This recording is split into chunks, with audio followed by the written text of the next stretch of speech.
1, 2, 3, start. Mr. Vice Chairman, sir, I would like to make a mention of some of the problems of the workers in general and those of the scheduled castes and scheduled tribes in particular.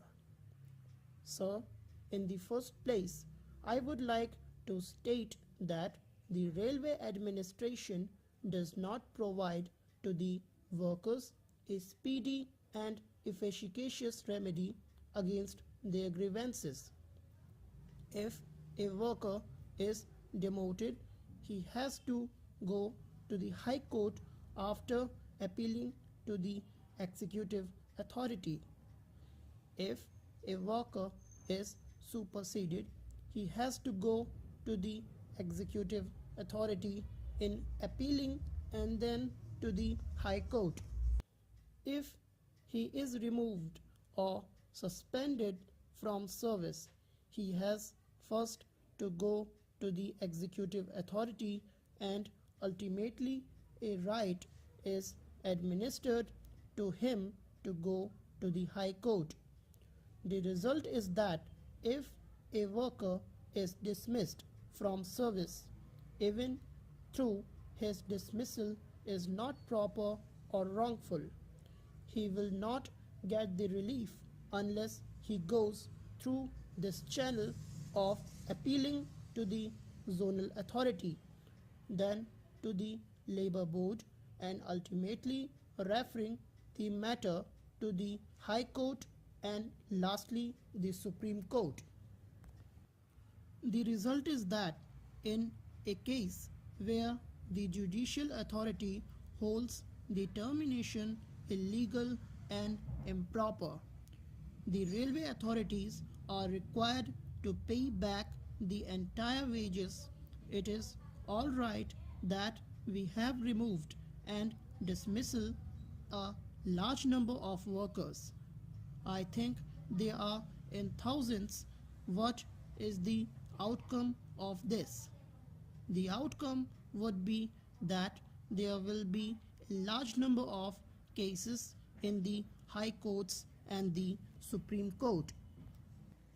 Ultimately, it would be seen that even if 1/4 of the workers get the relief of reinstatement and back wages, the railway administration will be required to pay to the tune of crores of rupees by way of back wages, and therefore the time has come when we have to consider afresh as to how our industrial relations should be.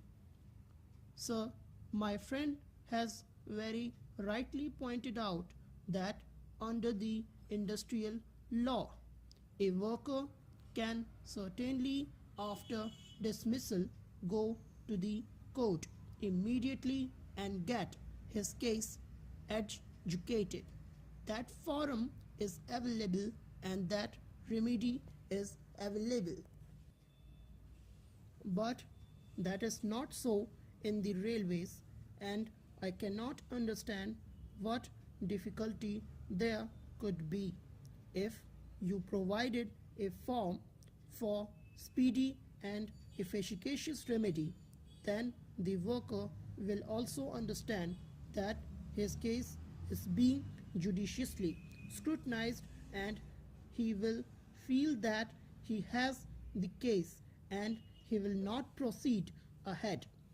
But when he spends 1 year or 2 years before the adjudicating authority, he knows, and the Honorable Minister would also agree with me, that by and large the tendency is to uphold the order of the lower authorities. Howsoever wrong, illegal, improper and malafide that order may be, that is the tendency, and ultimately when a judicial scrutiny is held, that order is set aside and the result is colossal loss which the railways can find upon to the bear on account of their wrong policies.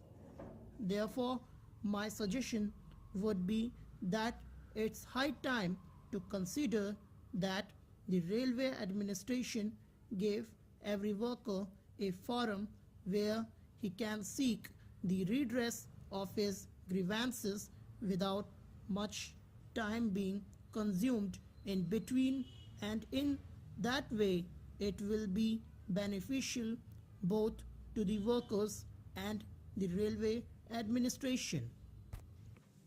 Therefore, this should be done. This is one of my suggestions.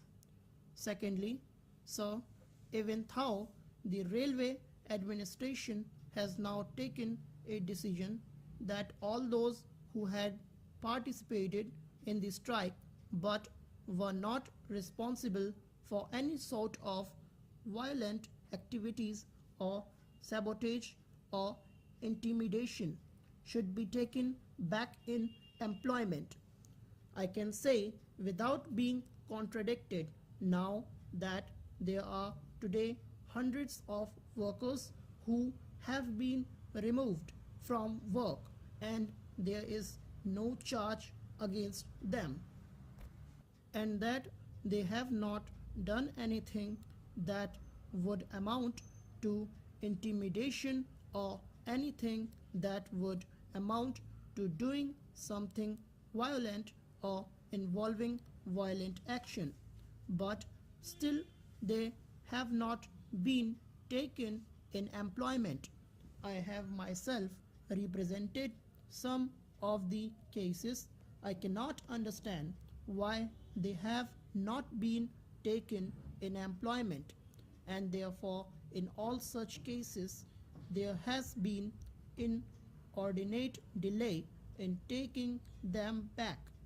The railway board should now examine and find out who is responsible for the delay in the disposal of these cases.